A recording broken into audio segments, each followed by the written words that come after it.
Hey Diablo fans, it's Inventor here, and this video is a leveling guide for the Companion Druid in Season 3. Here I'm going to show you how to get from level 1 to World Tier 3, then to World Tier 4, and after that what to expect from World Tier 4 onward. I'll also talk a bit about the Seneschal Construct at the end.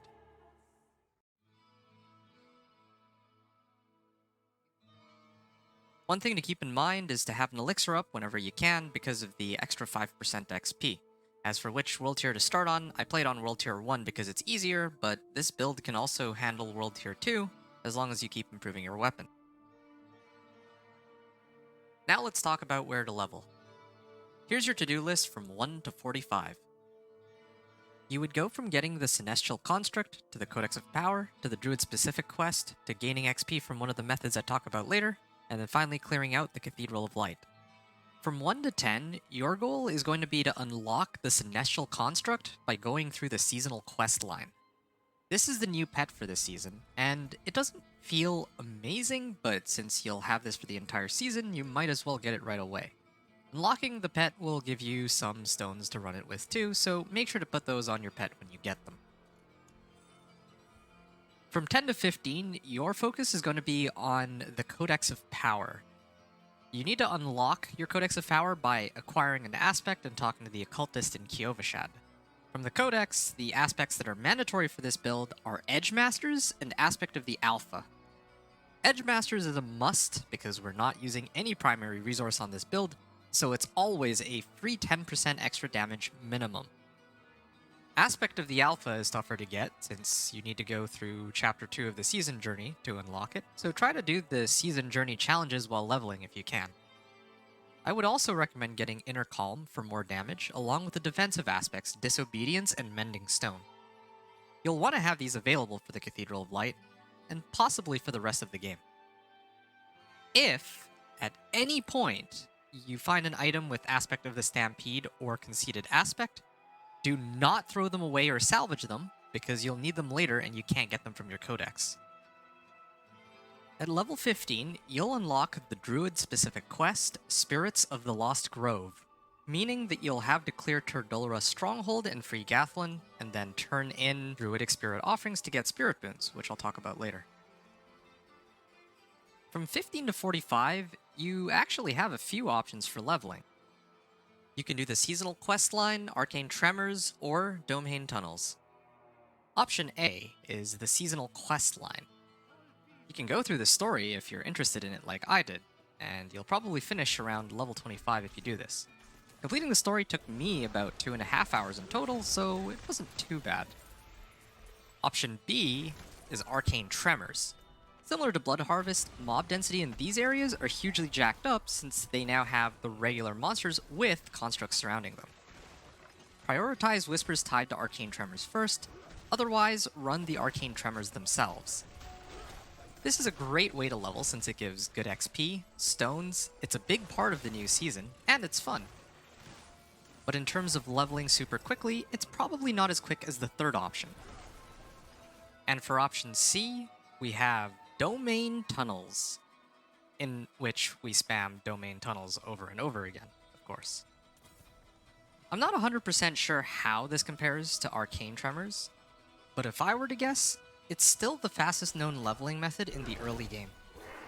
If you want, you can also sprinkle in some Whispers and Legion events to avoid getting bored, but world bosses aren't really worth it at this point in your leveling. And by level 45, your goal will be to clear the World Tier 3 capstone dungeon, Cathedral of Light. You could actually do it earlier than 45, and I even did it at 40, just to prove that it could be done at a lower level. But I still recommend level 45, since that's the minimum level requirement for sacred items. Since it's the last thing you're going to do before World Tier 3, I'll talk about how to gear up for Cathedral of Light after I go over skills and spirit boons. For your skill tree, your first 11 points will be different based on whether or not you've unlocked Spirit Boons. When you're starting out, you should max out Wind Shear first, since it's the basic skill with the largest AoE, which is useful for early leveling. Get Wind Shear's bonuses Enhanced and Fierce, and pick up the Ancestral Fortitude passive and Debilitating Roar for some early survivability too. Once you get Spirit Boons, you need to respec your first 11 points out. Pack Leader gives you a chance to reset your companion skill cooldowns when you land an attack that is a critical strike and lucky hit. So once you get Pack Leader, you should switch it from Windshear to Claw, because Claw has a much better lucky hit chance, which you'll need to proc Pack Leader. 1 point is enough here, and then take Claw's passives Enhanced and Wild so you can get more hits in. From there, you go 3 points Predatory Instinct to boost crit chance for Pack Leader, 3 points Ancestral Fortitude for resistances, and Earthen Bulwark with Enhanced so you can break out of CC. After the first 11 points, you'll prioritize the companion skills and any passives that boost their damage. I start off by picking up each companion type first, then Call of the Wild to boost all 3, and then I buff Ravens by going Enhanced and then Brutal, so that their passive damage can help kill monsters early on. Then I take Enhanced and Ferocious bonuses on Poison Creeper to essentially double Poison Creeper's damage. Max out Wolves and get the Enhanced bonus for more damage, max out Ravens for more damage, and max out Poison Creeper with a point in the key passive Ursine Strength once it becomes available. From here we go 3 in Nature's Reach, Preserving Earthen Bulwark, 1 in Debilitating Roar with Enhanced and Innate bonuses, 3 in Vigilance, Brutal Wolf Pack, 1 in Rabies along with Enhanced and Natural, and after this, your points are pretty flexible, but I would recommend 1 in Landslide with Enhanced and Primal if you can get Subterranean Aspect, 1 in Neurotoxin, 3 in Envenom, 1 in Quick Shift, and 1 in Heightened Senses. When it comes to your skill set, you want to have Poison Creeper, Ravens, and Wolves, of course. You also need a basic attack, which is going to be Claw after you unlock Pack Leader, and then Earthen Bulwark and Debilitating Roar as your other abilities. Once you collect enough Druidic Spirit Offerings, start unlocking the Spirit Boons at Turdulra. In order of importance, we have Pack Leader, Scythe Talons, Wariness, and Masochistic. When you unlock all the Spirit Boons, bond with the Eagle Spirit and get swooping attacks too. With this setup, Pack Leader is a huge part of your build since it regularly resets the cooldowns of your companion skills when your claw attack does a lucky hit and critical strike. The critical strike chance from Scythe Talons and bonus attack speed from swooping attacks help proc Pack Leader more often, while the reduced damage from Wariness and healing from Masochistic helps you stay alive and healthy. While you're leveling from level 1 to 35, you generally don't need to worry too much about your gear, except for your weapon, which should be a two-hander. Try to replace your weapon for a stronger one every 5 levels or so. Just by playing through the game, you should get better equipment as you go along. The most important pieces of equipment to look out for are your helm, amulet, and weapon. Helms can roll plus ranks of a companion skill, and amulets can roll plus ranks of all companion skills, and a weapon is the most important because that's obviously where most of your damage comes from. So at this point, you want a helm that has some combination of Wolves, Poison Creeper, Total Armor, or Life on Kill. Ravens are okay too, but Wolves and Poison Creeper are where most of your damage comes from. Now on your amulet, plus ranks of all companion skills is what you want the most, then Total Armor, companion skill damage, and damage. For your weapon, always use the highest DPS two-hander that you can find. The same idea goes with the armor stat when it comes to chest armor, pants, and boots, but they can get bonus points for damage reduction, total armor, or resistances. For the chest armor, you can sometimes get damage, but defensive stats are generally more important here. On your gloves, you want some combination of attack speed, crit strike chance, and lucky hit chance for Pack Leader. As for rings, you can look for some sort of damage modifiers, along with stats like max life, crit strike chance, and lucky hit chance, but these don't matter as much as the rest of your gear. Once you get close to level 40, start prepping your best equipment for the World Tier 3 Capstone Dungeon. Here's a checklist for you. Elixir, upgrades, aspects. For the elixir, you can use an elixir of magic resist to be safe, but I ran it just fine without one, so I don't think it's necessary. But do make sure to upgrade your healing potion if you can. When it comes to item upgrades, you should triple upgrade as much of the equipment you're wearing as possible. Your weapon has the highest priority, of course, then whichever gear will give you the most survivability, and after that, your jewelry. For the aspects, now's the time to start imprinting aspects onto your gear if you haven't already. From your codex, you can imprint Disobedience and Mending Stone onto your equipment. Edge Masters will go into your weapon, which should still be a two-hander so you can get even more damage from it. By now, you should have completed the season journey up to Chapter 2, so imprint Aspect of the Alpha onto your amulet. If you have an item with conceded aspect, extract that and put it into your best available ring so you can get more damage from using Earthen Bulwark. Aspect of Inner Calm can go into your second ring. Finally, if you have an item with Aspect of the Stampede, extract it and imprint that onto your gloves. But otherwise, you should be good to go. Note that the survivability of your wolves is partially dependent on yours, so you should have a good amount of armor before going into the Cathedral of Light to keep them alive. I was able to avoid dying in there at level 40 with 3000 total armor and Disobedience aspect. Damage reduction helps too, and I even socketed my armor with sapphires for damage reduction while fortified, skulls in my jewelry for plus armor stat, and skulls in my weapon for life on kill. With this setup, fighting the Curator should be pretty straightforward. Open up by using all of your companion skills first. After that, start hitting them with Claw to try and reset your companions and just keep using them whenever they're available. Then use Debilitating Roar anytime he charges up his 5-line attack, and Earthen Bulwark if he starts using his 3-line attack. That should get you through the fight.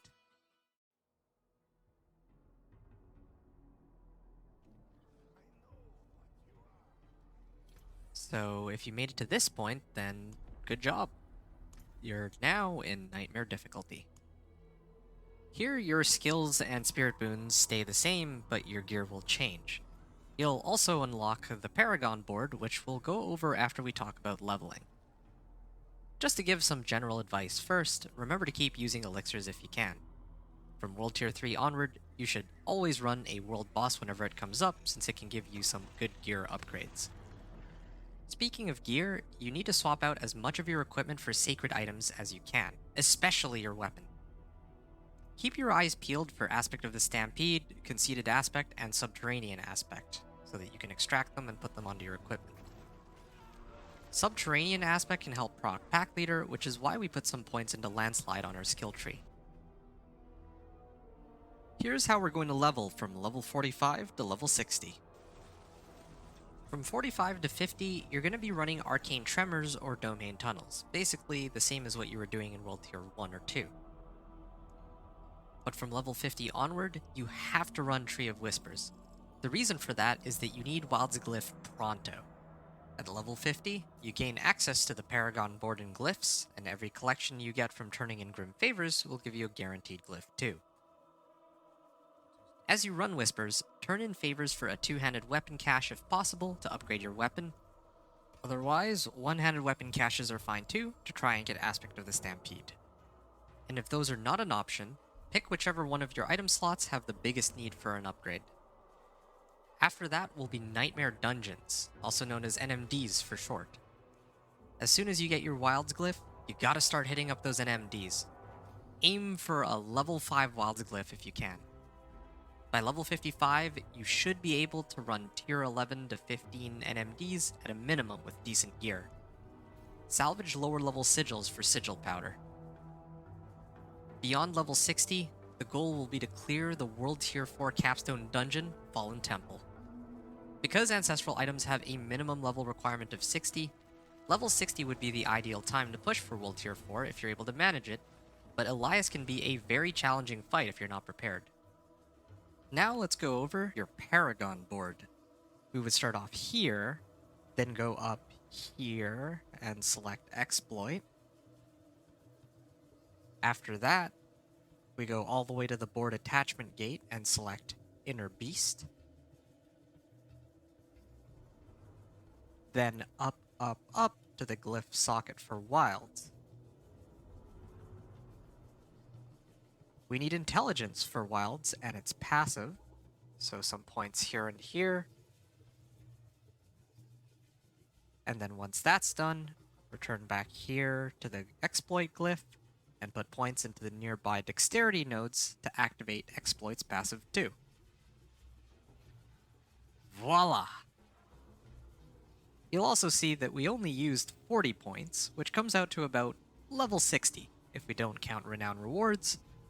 So if you have points to spare, then you can put them into the extra damage on the left, all res on the right, some life and armor on the left, and more armor on the inner beast board too.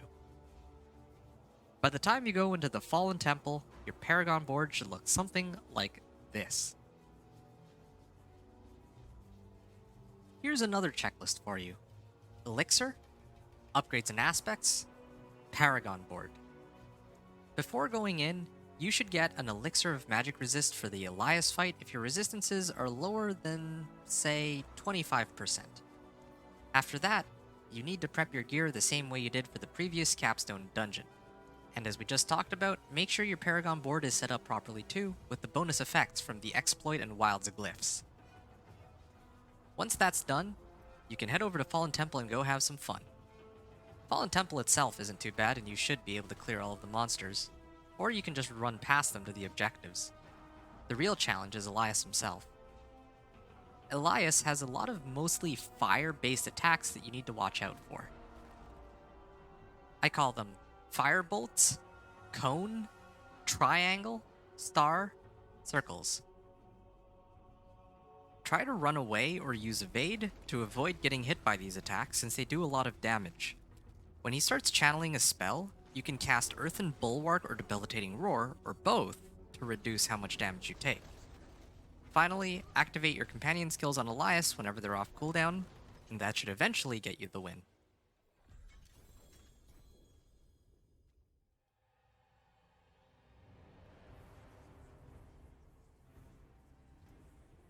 Congrats! You beat Elias and made it into Torment difficulty.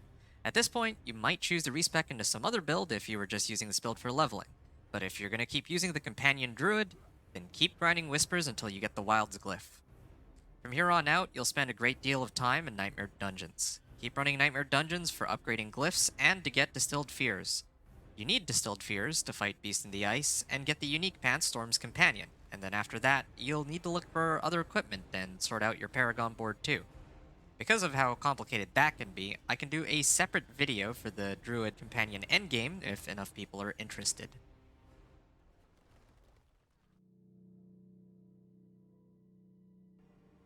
Your Seneschal Construct won't matter too much until you get the right stones for it.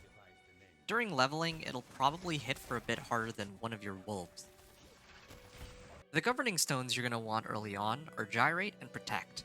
Gyrate is a standard AoE attack, and Protect gives you a nice barrier that can be particularly useful if you're fighting tougher monsters like bosses. The tuning stones I recommend using are Frigid, Mockery, and Slowing for Gyrate, and Fortify, Safeguard, and Tactical for Protect. With this setup, your Seneschal becomes a CC bot that gives you extra survivability. Note that tactical support and other legendary tuning stones that work with Protect are acquired by overcoming vault challenges. You'll probably find Gyrate and Protect first since they're more common, but you should eventually swap out Gyrate for Tempest and Protect for Flash of Adrenaline once you get them. The tuning stones to use for these are Breaking, Efficiency, and Swift for Tempest, and Duration, Safeguard, and Tactical for Flash of Adrenaline. You won't get Evernight or Genesis until much later on in the game, but when you do, replace Tempest's Swift support for Evernight, and Flash of Adrenaline Safeguard for Genesis to gain extra damage.